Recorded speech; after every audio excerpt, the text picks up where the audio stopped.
Assalamualaikum warahmatullahi wabarakatuh. Waalaikumsalam warahmatullahi wabarakatuh. Alhamdulillah, alhamdulillahirabbil alamin wa bihi nasta'in wa ala umuri dunya waddin. Assalatu wassalamu ala asyrofil anbiya'i wal mursalin wa ala alihi wa sahbihi ajmain. Amma ba'du. Pertama-tama dan bahkan yang paling utama, marilah kita panjatkan rasa puja dan puji syukur kita atas kehadirat Allah Subhanahu wa taala yang sebagaimana Allah telah melimpahkan kepada kita curahan nikmat sehingga dapat berkumpul di ruangan yang insya Allah penuh barokah ini. Amin amin ya rabbal alamin. Salam bertangkaikan salam tak lupa pula kita haturkan kepada junjungan kita wa habibina ya syafi'ina ya maulana Muhammadin Sallallahu alaihi wasallam. Adapun susunan acara pada pagi hari ini, yang pertama pembukaan, kedua menyanyikan lagu Indonesia Raya, ketiga acara inti, keempat refleksi, dan yang terakhir ialah doa sekaligus penutup. Marilah kita buka acara ini dengan melafazkan lafaz basmalah. Bismillahirrahmanirrahim. Selanjutnya menyanyikan lagu Indonesia Raya. Hadirin dipersilakan untuk berdiri.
Diseminasi budaya positif oleh Ibu Diah Ning Kusuma Dewi. Kepada Ibu Diah kami persilakan. Assalamualaikum warahmatullahi wabarakatuh. Waalaikumsalam warahmatullahi wabarakatuh. Terima kasih buat ibu-ibu dan bapak yang sudah bisa hadir pada kesempatan hari ini untuk acara diseminasi modul 1.4 sebagai calon guru penggerak mengenai budaya positif.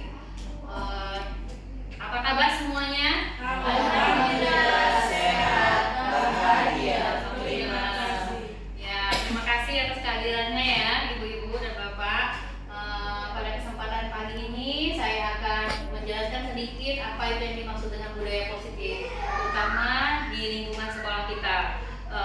Saya boleh ini dulu sedikit bertanya sama ibu-ibu atau bapak, ada yang apa itu budaya positif? Ada yang bisa membantu saya? Silakan, bisa mengemukakan pendapatnya apa itu yang dimaksud dengan budaya positif, atau contohnya saja seperti apa, boleh? Silakan ibu-ibu.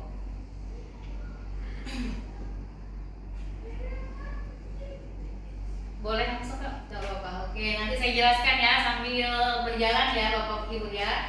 Jadi latar belakang mengenai budaya positif ini yaitu Bapak Pendidikan Indonesia yaitu Ki Hajar Dewantara menjelaskan bahwa tujuan dari pendidikan adalah menuntun segala kodrat yang ada pada anak-anak agar mereka dapat mencapai keselamatan dan kebahagiaan yang setinggi-tingginya, baik sebagai manusia maupun sebagai anggota masyarakat.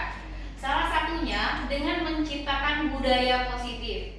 Nah, budaya positif ini dapat dibangun melalui adanya disiplin positif, adanya keyakinan kelas, segitiga restitusi di sekolah. Kemudian, keyakinan kelas akan dibangun bersama antara peserta didik dengan guru yang berpihak pada murid. Jadi semua warga sekolah itu saling bekerja sama untuk menciptakan budaya positif di sekolah. Jadi di sini contoh sebenarnya budaya positif ini sangat penting sekali untuk baik bagi guru, bagi peserta didik dalam pelaksanaan proses belajar mengajar di sekolah. Jadi untuk kelancaran dan memotivasi peserta didik ataupun guru itu sendiri, makanya sangat perlu sekali adanya lingkungan budaya positif di sekolah kita. Jadi itu bisa misalnya datang tepat waktu, atau kita saling menghargai, saling menghormati sesama guru atau sesama peserta didik. Seperti itu ya Bapak Ibu ya. Selanjutnya Kak. Oke, tujuan dari budaya positif. Jadi tujuan dari budaya positif tadi yang pertama itu bisa meningkatkan rasa percaya diri dan keberanian peserta didik dalam berpendapat mengenai keyakinan kelas yang mereka inginkan. Jadi di sini peserta didik itu bisa mengemukakan keinginan atau pendapat mereka seperti apa supaya proses belajar mengajar itu bisa berlangsung dengan baik. Kemudian bisa meningkatkan motivasi intrinsik pada peserta didik. Jadi di sini motivasi intrinsik itu berasal memang dari kesadaran si anak ini sendiri. Jadi bukan karena adanya hukuman atau adanya penghargaan, tapi itu dari keinginan si anak ini sendiri. Selanjutnya yaitu adanya menumbuhkan rasa budi pekerti juga, seperti tanggung jawab, disiplin, terus komitmen kita, terus mewujudkan pembelajaran yang berpihak pada murid. Jadi selama ini misalnya kita sebagai guru biasanya teacher center atau belajar itu tertuju kepada guru yang aktif, yang hanya ini murid itu hanya mengamati guru apa yang guru lakukan. Tapi sekarang ini tidak lagi. Sekarang ini berpihak kepada murid. Jadi guru itu hanya menuntun agar murid yang aktif dalam proses belajar mengajar. Jadi kita sebagai penuntun memberikan arah kepada muridnya. Jadi tidak lagi sebagai teacher center. Selanjutnya itu mengajak peserta didik berdiskusi dalam mencari solusi dari suatu masalah. Jadi di sini kita tidak langsung menghakimi si anak, tapi kita mencari latar belakang dulu dan berdiskusi mengajak si anak ini untuk mencari ada apa sebenarnya sehingga dia melakukan suatu kesalahan. Seperti itu ya Bapak Ibu. Selanjutnya, jadi yang dimaksud dengan budaya positif adalah nilai-nilai, keyakinan-keyakinan dan kebiasaan-kebiasaan di sekolah yang berpihak pada peserta didik, agar peserta didik dapat berkembang menjadi pribadi yang kritis, sopan santun, bertanggung jawab sesuai dengan profil pelajar Pancasila. Selanjutnya, nah implementasi budaya positif di sekolah, yaitu misalnya kita menerapkan budaya 5S, yaitu adanya salam, sapa, senyum, sopan, santun. Nah, kemudian misalnya kita bersalaman ketika bertemu guru, kemudian datang ke sekolah tepat waktu, tertib dalam mengikuti pembelajaran, adanya kegiatan senam pagi bersama, menjaga keindahan dan kebersihan di lingkungan sekolah, termasuk juga melaksanakan piket sesuai jadwal. Nah, jadi ini adalah contoh disiplin positif tadi yang saya tanyakan di awal tadi, Bapak-bapak dan Ibu. Jadi ini contohnya dari disiplin yang bisa kita terapkan di sekolah kita. Selanjutnya, nah implementasi budaya positif di sekolah tentang keyakinan kelas. Ada yang bisa membantu saya membukakan pendapatnya apa yang dimaksud dengan keyakinan kelas? Boleh? Sebelum saya masuk ke materinya. Jadi kalau peraturan sudah sering dengar ya Ibu-ibu ya, peraturan tata tertib. Nah biasanya kalau peraturan tata tertib itu emang sudah ada. Jadi sudah ada di sekolah peraturan tata tertib. Jadi itu hanya dibuat mungkin dari pihak sekolah. Nah tanpa melibatkan melibatkan peserta didik dan guru yang bersangkutan atau wali kelasnya. Jadi di sini keyakinan kelas ini bersifat lebih abstrak daripada peraturan yang lebih rinci. Keyakinan kelas berupa pernyataan-pernyataan yang universal, misalnya tadi sopan santun, menjaga kebersihan, saling menghormati. Jadi kita di sini keyakinan kelas menggunakan kata-kata yang positif. Jadi bukannya jangan membuang sampah sembarangan, tidak, tapi kita menggunakan kata yang positif seperti jagalah kebersihan. Misalnya tidak boleh membuli, tapi kita gunakan misalnya harus saling menghormati, seperti itu ya ibu-ibu dan bapak. Selanjutnya keyakinan kelas hendaknya tidak juga terlalu banyak sehingga mudah untuk diingat dan dipahami oleh semua warga kelas. Keyakinan kelas sebaiknya sesuatu yang dapat diterapkan di lingkungan tersebut. Kemudian semua anak atau warga kelas itu bisa berkontribusi dalam pembuatan keyakinan kelas lewat kegiatan curah pendapat. Jadi di sini masing-masing anak dipersilakan untuk mengungkapkan pendapatnya masing-masing oleh guru yang bersangkutan. Nanti kita akan kelompokkan yang mirip-mirip, nanti kita buat berapa kelompok, dan itu akan menjadi keyakinan kelas kita yang kita sepakati bersama antara peserta didik dan gurunya. Selanjutnya hukuman dan penghargaan. Jadi motivasi perilaku manusia itu biasanya itu karenanya adanya hukuman dan penghargaan. Jadi memberikan biasanya penghargaan kepada siswa yang berprestasi dan memberikan hukuman untuk peserta didik yang melanggar tata tertib sekolah. Jadi biasanya di sini misalnya motivasi dia belajar itu karena semata-mata ingin mendapatkan penghargaan, ingin mendapatkan pujian, seperti itu. Atau misalnya anak-anak datang ke sekolah tepat waktu karena takut dihukum. Misalnya, kalau terlambat nanti sini dihukum, kayak itu, seperti nanti disuruh keliling lapangan, seperti itu kan. Jadi motivasinya beda ini. Jadi ini karena eksternal atau dari luar. Nah, sedangkan dengan adanya budaya positif ini kita inginkan adalah tumbuhnya motivasi intrinsik atau kesadaran dari peserta didik itu sendiri. Jadi dari dalam, bukan dari luar. Selanjutnya sebuah cara, jadi restitusi adalah sebuah cara menanamkan disiplin positif pada murid. Nah, restitusi ini adalah proses menciptakan kondisi bagi murid untuk memperbaiki kesalahan mereka sehingga mereka bisa kembali kepada kelompok mereka dengan karakteristik yang lebih kuat. Jadi setelah keyakinan kelas tadi, materi selanjutnya itu tentang restitusi. Restitusi ini jadi proses kita sebagai guru untuk membantu anak peserta didik kita setelah melakukan kesalahan itu untuk memperbaiki dirinya. Ya, tapi bukan semakin membuat si anak ini merasa bersalah atau membuat dia merasa seperti orang yang tidak berguna, tapi harus memotivasi si anak ini untuk menyadari kesalahannya, memperbaiki kesalahannya sehingga dia bisa kembali kepada kelompoknya dengan karakteristik yang lebih kuat lagi. Selanjutnya, jadi di sini ada restitusi ini adalah proses kolaboratif, jadi kerjasama yang mengajarkan murid untuk mencari solusi untuk masalah dan membantu murid atau peserta didik kita berpikir tentang orang seperti apa yang mereka inginkan dan bagaimana mereka harus memperlakukan orang lain. Jadi di sini kita menumbuhkan kesadaran kepada peserta didik kita. Jadi bukan mencari kesalahan, tapi kita berusaha menuntun si anak untuk memperbaiki dirinya menjadi yang lebih baik lagi. Selanjutnya, restitusi ini membantu murid menjadi lebih memiliki tujuan, terus disiplin positif dan memulihkan dirinya setelah berbuat salah. Nah, itu yang paling penting juga, memulihkan dirinya setelah berbuat salah. Jadi melalui pendekatan restitusi, ketika murid berbuat salah, guru akan menanggapi dengan mengajak murid berefleksi tentang apa yang dapat mereka lakukan untuk memperbaiki kesalahan mereka, sehingga mereka bisa menjadi pribadi yang lebih baik lagi dan menghargai dirinya sendiri. Lebih menghargai dirinya sendiri ya Bapak Ibu ya. Selanjutnya, nah ini 5 posisi kita guru terhadap murid.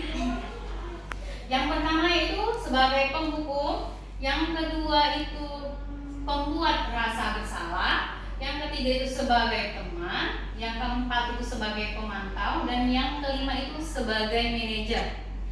Selanjutnya saya akan menjelaskan tipe guru yang posisi penghukum. Biasanya guru-guru di posisi ini menerapkan atau misalnya ketemu anak muridnya mengucapkan patuhi atau patuhi aturan saya atau awas, misalnya seperti itu ya Bapak Ibu ya, atau kamu selalu saja salah, atau selalu pasti selalu yang terakhir selesai. Nah, jadi ini tipe penghukum. Jadi biasanya guru seperti ini senantiasa percaya hanya ada satu cara agar pembelajaran bisa berhasil, yaitu dengan caranya sendiri.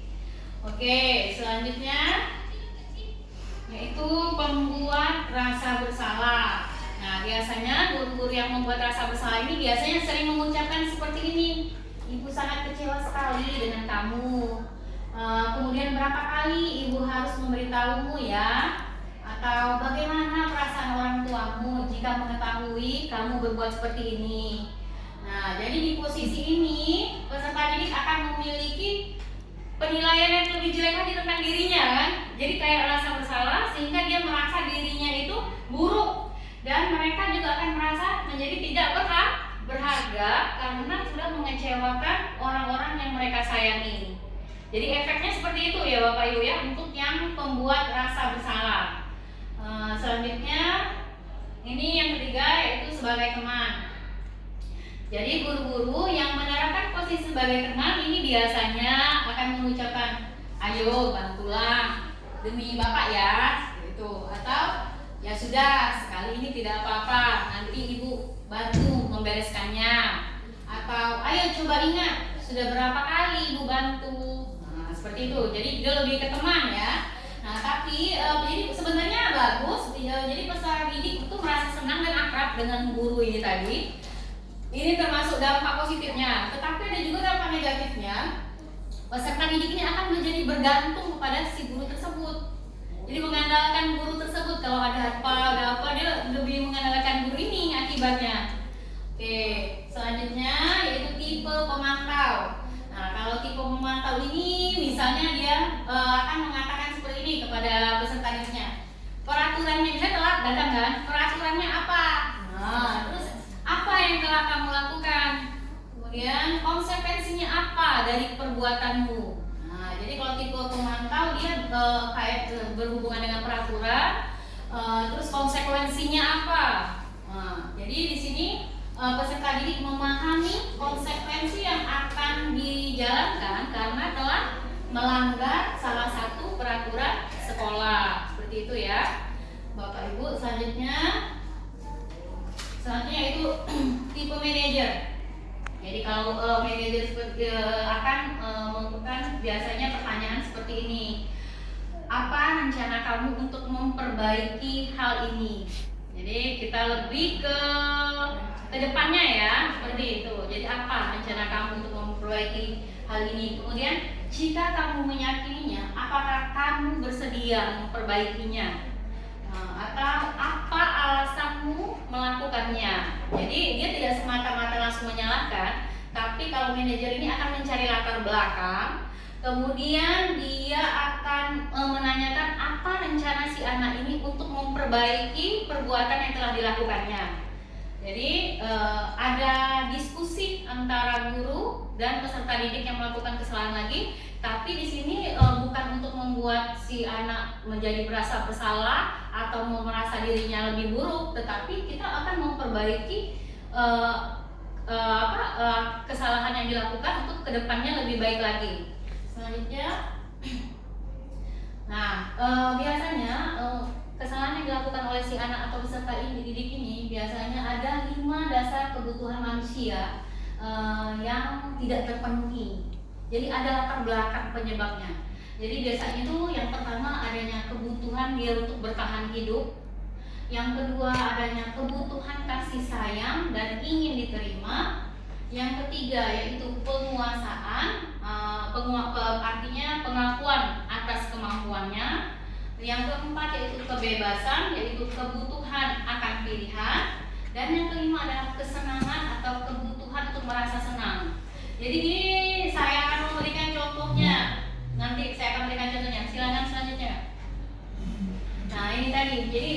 jika ada murid yang melakukan kesalahan, kita bisa melakukan perbaikan tadi, budaya positif yang kita terapkan, yaitu salah satunya dengan segitiga restitusi ini.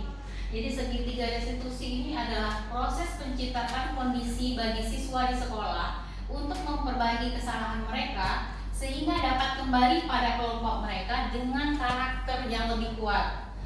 Selanjutnya, nah, jadi tahapan-tahapan dalam segitiga restitusi ini pada saat si anak berbuat kesalahan, pertama yaitu misalnya kita memanggil si anak, anak yang berbuat salah itu kita panggil, terus kita ajak diskusi. Awalnya pasti anak ini kan agak takut kan saat ketemu dengan kita. Nah, pertama kita lakukan yaitu menstabilkan identitas si anak ini dulu. Jadi bisa kita lakukan dengan mengucapkan yang berbuat salah itu manusiawi, atau kita bisa juga berkata-kata tidak ada manusia yang sempurna, atau bapak ibu juga pernah melakukan kesalahan seperti itu. Jadi kita itu membuat stabil dulu si kondisi si anak ini pertama-tama, karena kan pasti setelah berbuat salah pasti takut ya, pasti kan kayak gitu. Jadi kita pertama menstabilkan dengan mengucapkan misalnya salah satu contohnya seperti ini kata-katanya. Selanjutnya setelah kita menstabilkan identitas, selanjutnya yaitu validasi tindakan yang salah. Nah, kita bertanya setelah itu, kamu pasti punya alasan mengapa melakukan itu, atau padahal kamu bisa melakukan hal yang lebih buruk lagi sebenarnya dari ini ya, gitu. Atau kamu patut bangga dengan dirimu sendiri karena kamu sudah melindungi sesuatu yang penting menurutmu, seperti itu. Ini validasi tindakan yang salah. Jadi kita bisa mencari latar belakang penyebabnya. Selanjutnya yaitu menanyakan keyakinan. Nah, setelah kita tadi mengetahui latar belakangnya, kemudian kita menanyakan kepada si anak ini apa keyakinan kelas kita, terus nilai-nilai apa yang telah kita sepakati, kemudian seperti apa gambaran kelas yang ideal menurut kamu. Jadi saya contohkan seperti ini. Misalnya ada si Andi ini jarang masuk sekolah. Si Andi ini jarang masuk sekolah, terus ada apa sebenarnya kan? Jadi udah dalam minggu ini mungkin sudah 3-4 hari tidak masuk. Nah, jadi saya panggil menghadap saya. Jadi saya mungkin mengajak pertama-tama saya akan mengkomunikasikan, menanyakan kabar dulu, Andi, apa kabarmu, seperti itu. Kemudian saya akan bertanya, ibu dengar kamu sudah beberapa hari tidak masuk sekelas tanpa keterangan ya? Nah, misalnya si Andi jawab, iya bu. Oke, apa yang menyebabkan kamu tidak masuk kelas? Berarti kan pasti si Andi ini ada alasan. Nah, ternyata si Andi ini bangun kesiangan karena tidur larut malam main game online. Jadi kan dia ngerasa punya HP, terus dengan adanya teknologi yang canggih sekarang ini, dia bermain game online sampai larut malam sehingga bangun kesiangan dan terlambat ke sekolah. Akibatnya dia tidak masuk ke sekolah. Nah, saya juga akan menanyakan kepada Andi, keyakinan kelas ini tadi kan dibuat kesepakatan guru dan murid. Nah, berarti Andi, kamu sudah melanggar kesepakatan kelas kita itu yang mana? Nah, mungkin saja tadi kesepakatan kelasnya mungkin selalu hadir sekolah. Kalau tidak hadir sekolah harus memberi keterangan. Nah, sedangkan si Andi ini ternyata dia tidak memberi keterangan, juga tidak masuk sekolah. Nah, berarti ada apa keyakinan kelas kita? Nah, jadi kita tanyakan dulu, mengingatkan si Andi ini, apa yang keyakinan kelas kita, apa yang sudah kamu tidak patuhi atau yang kamu langgar itu bagian yang mana?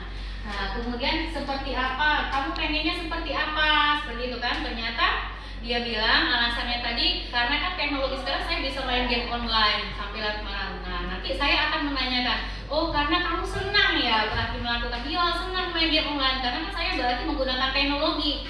Nah, nanti saya akan menginformasikan kepada Andi, ini aja diskusi, Andi, teknologi itu bukan hanya untuk game online, tapi kita bisa manfaatkan untuk lebih kreatif dan inovatif. Misalnya kita mencari hal-hal yang positif yang bisa membantu kita untuk misalnya mencari materi pembelajaran, yang bermanfaat. Jadi bukan hanya sekedar sudah keren main game online sampai larut malam seperti itu ya, tapi untuk hal-hal kita arahkan, kita tutup untuk ke arah hal-hal yang positif. Jadi misalnya tadi menggunakan teknologi tadi, HP kamu tadi untuk mencari misalnya materi pembelajaran yang sesuai dengan pembelajaran yang sedang berlangsung sekarang ini. Kan itu juga hal yang positif. Kamu bisa mencari sumber-sumber lainnya.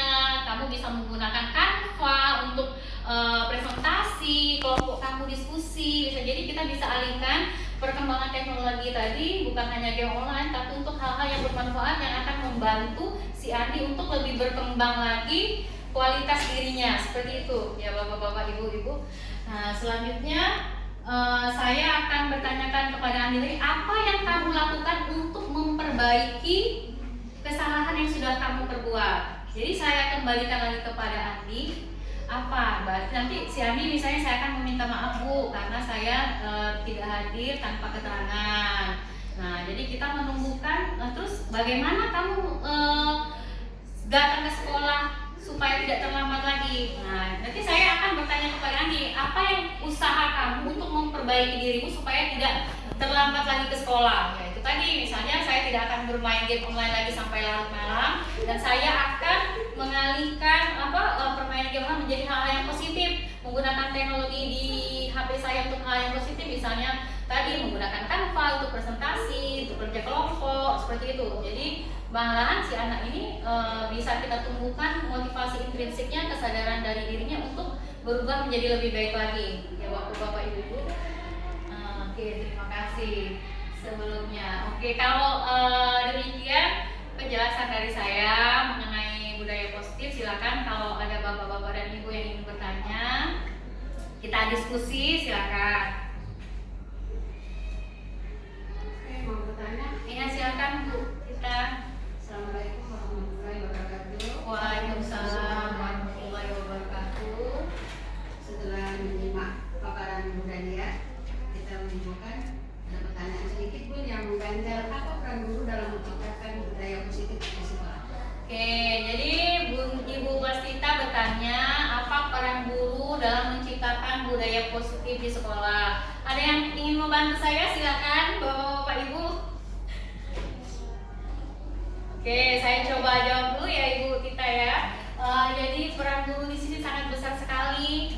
Jadi sangat penting sekali untuk menumbuhkan budaya positif di sekolah. Itu tidak hanya dari peserta didiknya saja, tetapi semua warga yang ada di sekolah, mulai dari kepala sekolah, staf sekolah, terus peserta didik, dan terutama guru.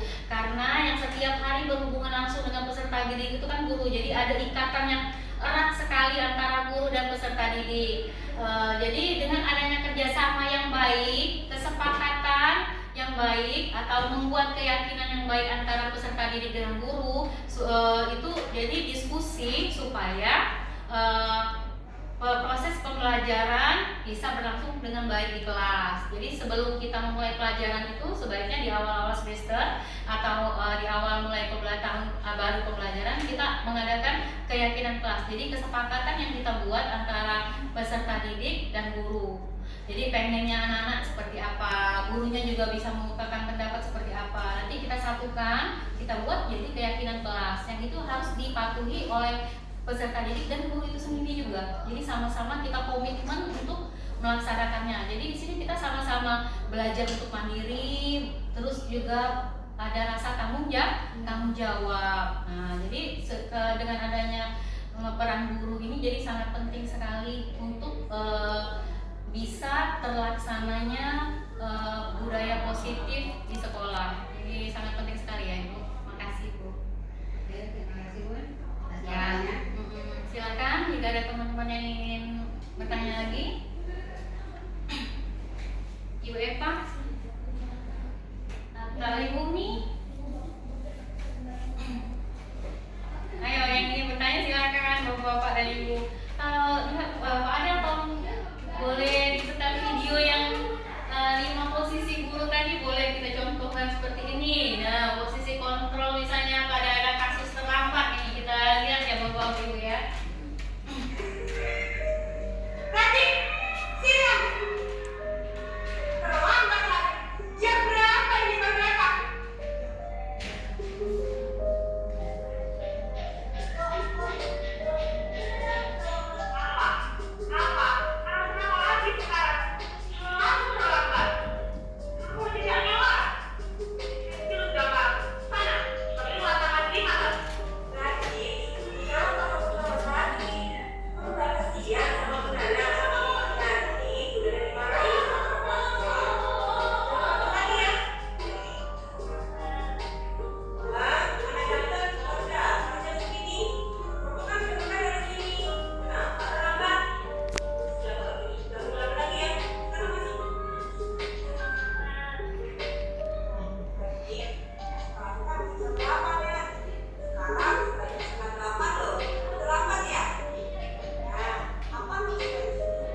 sebagai guru bisa sebagai tadi pembuku, terus pembuat rasa bersalah, kemudian tadi sebagai pemantau atau sebagai yang terakhir itu sebagai teman atau juga sebagai manajer. Nah, kalau di sini saya ingin bertanya dulu ke bapak-bapak dan ibu, coba kalau di antara 5 posisi ini tadi yang paling pas kita sebagai guru itu yang mana menurut bapak dan ibu? Silakan.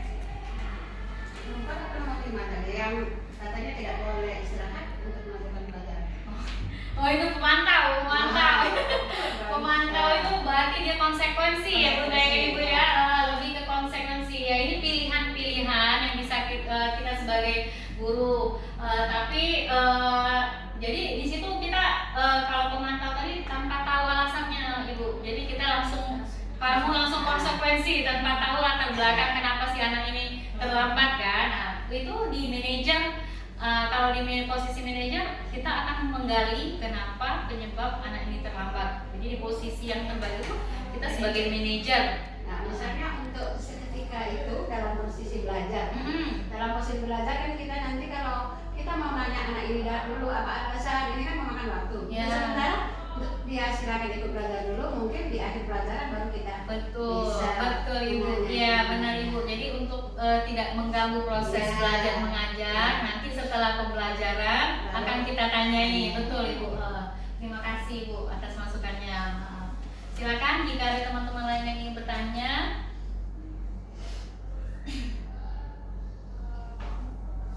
Iya silakan Bu.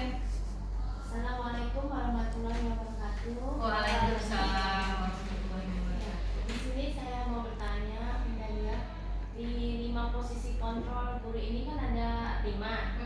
Jadi tujuannya ada positif ini kan ini kan. Nah, tujuan dari diseminasi budaya positif lebih ke guru posisi kontrol ke manajer. Iya. Nah, gimana kalau misalnya guru-guru itu masih menjalankan di antara 5 posisi kontrol itu yang penghukum, pembuat rasa bersalah itu apa yang mesti kita lakukan ya untuk seragamkan ya. Jadi ya terima kasih Bu Eva atas pertanyaannya. Jadi dari posisi 5 ini yang paling baik itu di posisi manajer. Tetapi kadang-kadang kan untuk di lapangan atau realisasinya kita sering juga melakukan misalnya penghukum atau pembuat rasa bersalah, teman ataupun pemantau. Tapi setelah kita belajar, itulah salah satu manfaat dari diseminasi ini. Arti diseminasi kan penyebaran pemahaman budaya positif. Jadi setelah saya mendapatkan pembelajaran di calon guru penggerak, itu memang tugas saya untuk menyampaikan seperti itu Bu Eva. Jadi menyampaikan budaya positif ke rekan-rekan semuanya supaya rekan-rekan juga seperti itu memahami. Jadi di sini kita bukan merasa paling benar atau kita menyalahkan seseorang. Mungkin mereka melakukan juga ada alasan kan seperti itu. Tapi di sini kita menumbuhkan kesadaran kepada rekan-rekan sendiri. Nanti untuk setelah mengetahui pembelajaran, setelah saya melakukan salah satunya dengan cara diseminasi atau penyebaran budaya positif ini, guru-guru bisa memilih nantinya ke depannya untuk jika menghadapi suatu permasalahan, kita bisa melakukan yang mana yang terbaik buat anak itu sendiri. Apalagi seperti kita sudah di SMA atau SMK, itu kan anak-anaknya sudah agak besar. Nah, kalau kita misalnya pakai yang penghukum atau pembuat rasa bersalah, itu mereka tuh lebih cenderung jadi mengikuti perasaan seperti itu. Apalagi membuat rasa bersalah, jadi mereka nanti seperti alangkah jeleknya saya atau alangkah buruknya saya seperti itu kan. Jadi pola pikir mereka nanti seperti itu kan. Jadi itu tidak baik buat si anak juga, perkembangan mental si anak. Jadi yang paling salah satu caranya yaitu bisa tadi yang melalui manajer itu tadi. Jadi dengan adanya pemahaman ini Bu Eva, saya bisa berbagi pengetahuan yang saya punya ke teman-teman sekalian. Jadi bisa bermanfaat dan bisa kita terapkan bersama-sama untuk menciptakan budaya positif di sekolah kita agar anak-anak juga merasa nyaman, aman dan menyenangkan saat belajar di sekolah kita. Seperti itu Bu Eva. Terima kasih banyak. Ya. Silakan kalau ada teman-teman yang masih ingin bertanya. Tanya Bu. Iya, silakan Bu Yuni. Baik, terima kasih atas kesempatannya. Assalamualaikum warahmatullahi wabarakatuh. Waalaikumsalam. Saya Yuni Sutasari di sini sebagai guru PS atau sejarah ya. Jadi ada 2 poin pertanyaan yang masih ingin dijelaskan kembali kurang paham. Pertama, keyakinan kelas itu apakah dapat kita samakan dengan kesepakatan kelas? Karena dulu itu konsep yang familiar adalah kesepakatan kelas ya, itu pertama. Kedua, untuk posisi kontrol guru terhadap murid itu kan ada 5. Nah, kalau misalkan kita menggunakan metode kolaboratif antara posisi kontrol guru sebagai teman dan sebagai manajer, jadi poin plus dari sebagai teman kita terapkan dan juga poin plus dari posisi kontrol sebagai guru sebagai manajer kita terapkan juga. Jadi guru memposisikan dirinya sebagai teman dari seorang siswa, tapi juga menggali alasan-alasan dari siswa tadi kenapa mereka melakukan pelanggaran seperti itu. Apakah bisa atau tidak? Baik, terima kasih. Assalamualaikum warahmatullahi wabarakatuh. Waalaikumsalam warahmatullahi wabarakatuh. Ya, terima kasih Bu Yuni, luar biasa sekali. Tepuk tangan dulu pertanyaannya. Ya, jadi untuk pertanyaan pertama tadi keyakinan kelas. Jadi kalau dulu itu memang kesepakatan kelas namanya, tapi untuk sekarang itu sudah jadi isi dari keyakinan kelas itu adalah kesepakatan yang dibuat antara peserta didik dengan guru atau wali kelasnya. Seperti itu.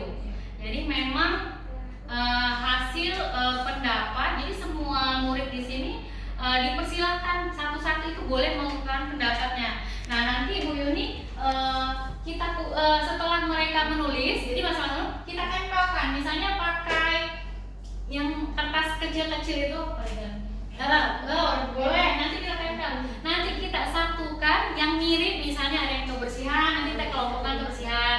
Yang sopan santun, misalnya kita kelompokkan yang sopan santun. Terus misalnya apalagi ini hadir tepat waktu, nanti kita kelompokkan. Nah, jadi setiap anak nanti mengungkapkan pendapatnya, kita tempel semuanya di depan kelas. Nanti kita sebagai guru kita satukan. Nanti yang mirip kita kelompokkan, yang mirip kita kelompokkan, dan akan menghasilkan kesepakatan kelas yang disebut dengan keyakinan kelas dalam Bu Yuni. Seperti itu. Jadi itu kan komitmen bersama antara peserta didik dan guru di sini ya.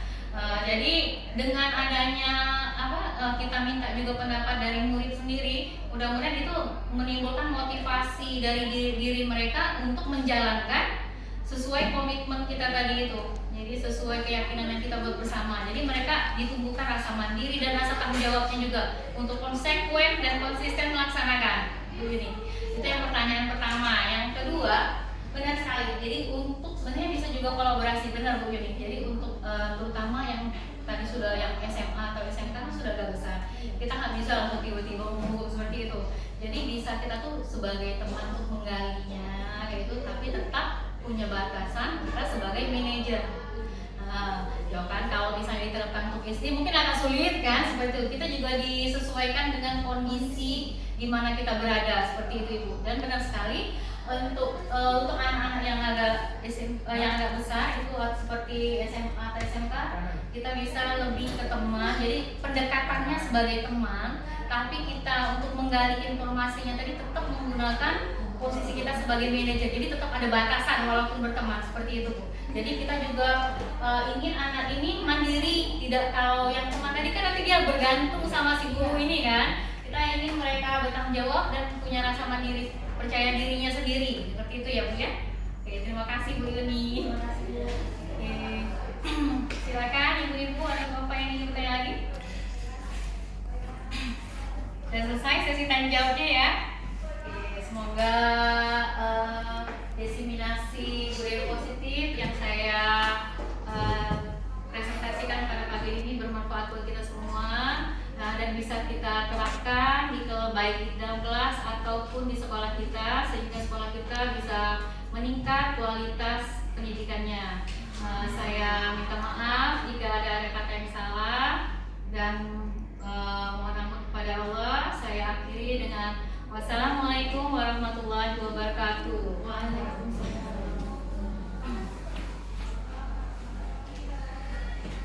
Itulah tadi penyampaian dari Ibu Dia, yaitu diskriminasi budaya positif. Acara selanjutnya ialah refleksi. Silakan kepada ibu-ibu yang ingin dengan refleksinya. Assalamualaikum warahmatullahi wabarakatuh.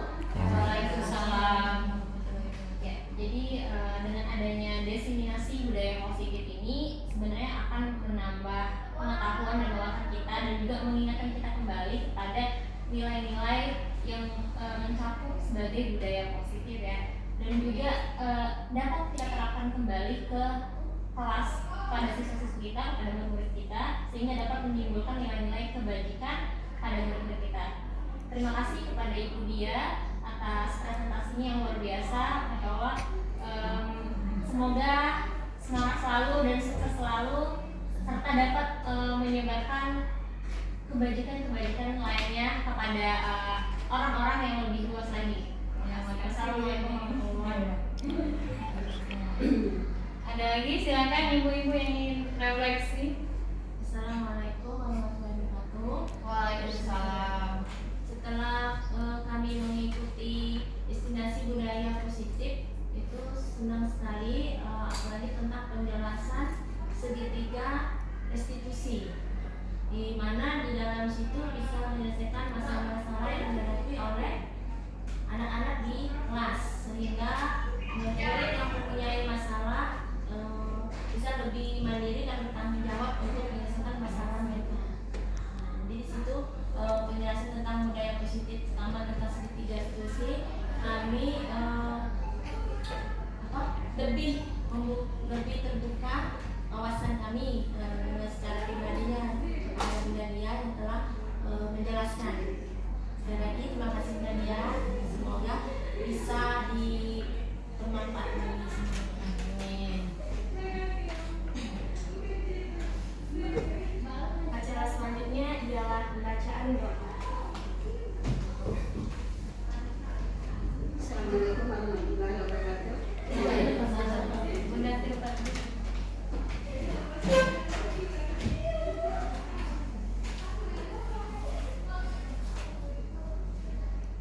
Assalamualaikum warahmatullahi wabarakatuh. Waalaikumsalam. Marilah Bapak Ibu sekalian, kita akhiri acara kita pada siang hari ini dengan sama-sama membaca doa. A'udzubillahi minasyaitonir rajim. Bismillahirrahmanirrahim.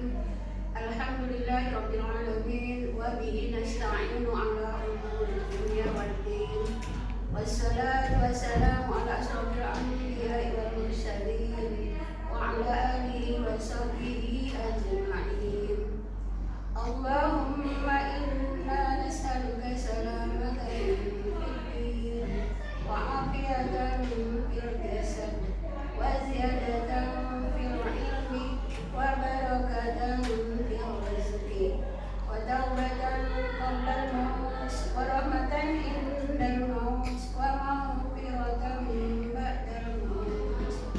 Allahumma hawwin alaina fi sakaratil maut wan najata minan nar wal afwa indal hisab.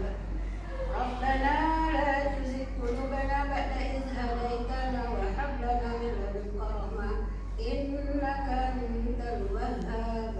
Rabbana hab lana min azwajina wa dhurriyyatina qurrata a'yun waj'alna lil muttaqina imama. Rabbana atina min ladunka rahmatan wa hayyi' lana min amrina rashada. Rabbi zidni ilma, Rabbi zidni ilma, Rabbi zidni ilma. Rabbana atina fid dunya hasanah wa fil akhirati hasanah wa qina adzaban nar. Wa sallallahu ala sayyidina Muhammadin nabiyil ummi wa ala alihi wa sahbihi wa sallim. Subhana rabbika rabbil izzati amma yasifun.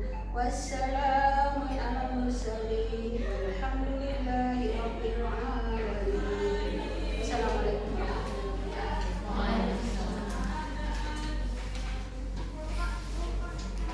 Itulah berakhirnya acara tadi